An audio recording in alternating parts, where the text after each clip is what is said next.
അനന്തസംസാരസമുദ്രതാരനൗകായിതാഭ്യാം ഗുരുഭക്തിദാഭ്യാം വൈരാഗ്യസാമ്രാജ്യതപൂജനാഭ്യാം നമോ നമഃ ശ്രീ ഗുരുപാദുകാഭ്യാം.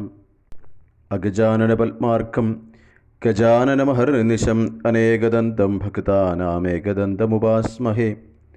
ദോർഭിർയുക്താ ചതുർഭിഃ സ്ഫടികമണിമയീം അക്ഷമാലാം ദധാനാം ഹസ്തൈനൈകേന പദ്മം സിതമഭിജശുകം പുസ്തകം ചാപരേണ ഭാസാ കുന്ദേന്ദുശംഖസ്ഫടികമണിനിഭാഭാസമാനാ സമാന സാ മേ വാഗ്ദേവതേയം നിവസതു വദനേ സർവദാ സുപ്രസന്ന. യത്ര യത്ര രഘുനാഥകീർത്തനം തത്ര തത്ര കൃതമസ്തകാഞ്ജലിം ബാഷ്പവാരി പരിപൂർണലോചനം മാരുതിം നമത രാക്ഷസാന്തകം. ഭഗീരഥസ്തു രാജർഷിർധാർമ്മികോ രഘുനന്ദന അനപത്യോ മഹാരാജ പ്രജാകാമ സജാ പ്രജാഃ മന്ത്രിഷ്വാധായ തദ്രാജ്യം ഗംഗാവതരണേ രഥാ തപോ ദീർഘം സമാതിഷ്ഠത് ഗോകർണേ രഘുനന്ദന. ശ്രീമദ് വാൽമീകി രാമായണം ബാലകാണ്ഡത്തിലെ 42-ാമത്തെ സർഗത്തിൽ ഭഗീരഥൻ ചെയ്ത തപസ്സിനെ പറ്റിയിട്ട് വർണ്ണിക്കുന്നു. ദിലീപ മഹാരാജാവിൽ നിന്നും രാജ്യഭാരം ഏറ്റെടുത്ത ഭഗീരഥൻ അനപത്യ ദുഃഖം നിമിത്തം, അതായത് മക്കളില്ലാത്ത ദുഃഖം നിമിത്തം, തങ്ങളുടെ പിതൃക്കളുടെ ശുദ്ധിക്ക് വേണ്ടിയിട്ട് ഗംഗയെ ഭൂമിയിലേക്ക് ആനയിക്കുന്നതിനായി അതികഠിനമായ ഒരു തപസ്സനുഷ്ഠിക്കാൻ ആരംഭിച്ചു. ഊർധ്വബാഹു പഞ്ചതപ മാസാഹാരോ ജിതേന്ദ്രിയ. പഞ്ചാഗ്നി മധ്യത്തിൽ മാസത്തിൽ ഒരിക്കൽ മാത്രം ആഹാരം കഴിച്ചുകൊണ്ട് അതികഠിനമായി അനേക കാലം ഭഗീരഥൻ തപസ്സനുഷ്ഠിച്ചു. ഭഗീരഥൻ്റെ കഠിന തപസ്സിൻ്റെ ഫലമായി അദ്ദേഹത്തിന് മുന്നിൽ ബ്രഹ്മാവ് പ്രത്യക്ഷപ്പെടുന്നു. എന്താണ് വരം വേണ്ടത് എന്ന് ചോദിക്കുമ്പോൾ ഭഗീരഥൻ പറഞ്ഞു, സകരാത്മജന്മരായിട്ടുള്ള എൻ്റെ പിതൃക്കൾ ഇപ്പോൾ ഭസ്മീകരിക്കപ്പെട്ടിരിക്കുന്ന അവരെ എല്ലാവരെയും ഗംഗാജലം കൊണ്ട് കുതിർന്ന്, ആ ഭസ്മം ഗംഗാജലം കൊണ്ട് കുതിർന്ന് എൻ്റെ പിതാമഹന്മാരെല്ലാവരും സ്വർഗത്തിലെത്തണം എന്നാണ് ഭഗീരഥൻ ആദ്യം ആവശ്യപ്പെട്ടത്. തുടർന്ന് തനിക്ക് സന്തതിയെ പ്രദാനം ചെയ്യണം എന്നിങ്ങനെ ഉള്ള വരങ്ങളാണ് ഭഗീരഥൻ ബ്രഹ്മാവിനോട് ആവശ്യപ്പെട്ടത്.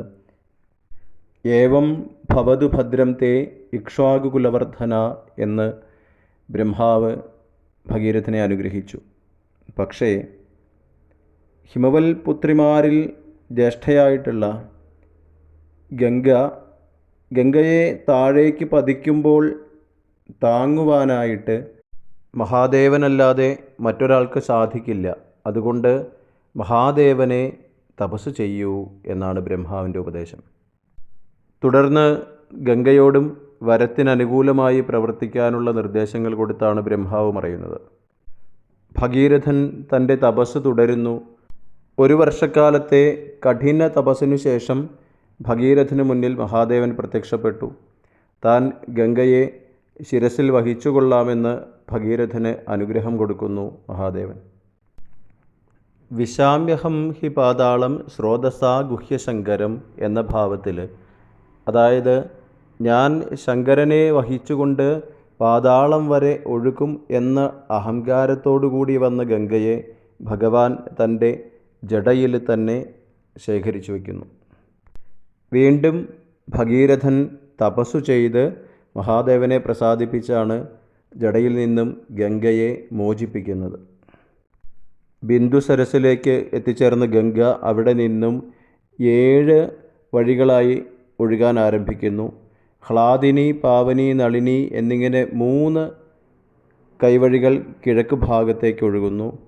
അതുപോലെ സുചക്ഷുസ്, സീത, സിന്ധു എന്നിങ്ങനെ 3 നദികൾ പടിഞ്ഞാറോട്ട് ഒഴുകുന്നു. 7ാമതൊരു പ്രവാഹം ഭഗീരഥനെ പിന്തുടരുന്നു.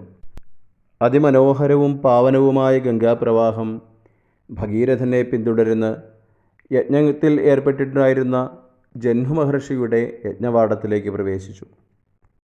തൻ്റെ യജ്ഞവാടത്തെ വെള്ളത്തിൽ ആഴ്ത്തുന്ന ഗംഗയുടെ പ്രവൃത്തി കണ്ട ജന്നു മഹർഷി ഗംഗയെ തൻ്റെ ഉള്ളിലേക്കാക്കി. ഇത് കണ്ട് വിസ്മയഭരിതരായി തീർന്ന ദേവന്മാരും ഗന്ധർവന്മാരും ഋഷിമാരും എല്ലാവരും ചേർന്ന് ജന്നു മഹർഷിയെ ആരാധിച്ചതിൻ്റെ ഫലമായിട്ട് ജന്നു മഹർഷിയുടെ കർണങ്ങളിലൂടെ ഗംഗ വീണ്ടും പുറത്തേക്ക് വരുന്നു. അതുകൊണ്ട് ഗംഗയ്ക്ക് ജാഹ്നവി എന്ന് മറ്റൊരു പേര്. ഒടുവിൽ ഭഗീരഥനെ പിന്തുടർന്ന ഗംഗ സകരാത്മജന്മാർ ഭസ്മീഭവിച്ച ആ ഭൂതലത്തിലെത്തിച്ചേരുന്നു. ഗംഗയുടെ സ്പർശം കൊണ്ട് എല്ലാവർക്കും സ്വർഗലബ്ധി ഉണ്ടാവുന്നു. രാജർഷിയായ ഭഗീരഥൻ തൻ്റെ ലക്ഷ്യം നിറവേറ്റി തിരിച്ച് രാജ്യഭാരം ഏറ്റെടുക്കുന്നു. ഈ കഥ പറഞ്ഞ് സമർപ്പിച്ചിട്ട് വിശ്വാമിത്രൻ പറഞ്ഞു, ഈ കഥ ആര് കേൾക്കുന്നോ അവരുടെ പാപമെല്ലാം നശിക്കും, ആയുസ്സുണ്ടാവും, കീർത്തിയുണ്ടാവും. ഇങ്ങനെയുള്ള ഫലശ്രുതിയോടുകൂടിയാണ് 44-ാമത്തെ സർഗം അവസാനിക്കുന്നത്. പിറ്റേ ദിവസം വിശ്വാമിത്ര മഹർഷിയോടൊപ്പം രാമലക്ഷ്മണന്മാർ ഗംഗാനദി കടന്ന് വിശാല എന്ന നഗരത്തിലെത്തിച്ചേരുന്നു.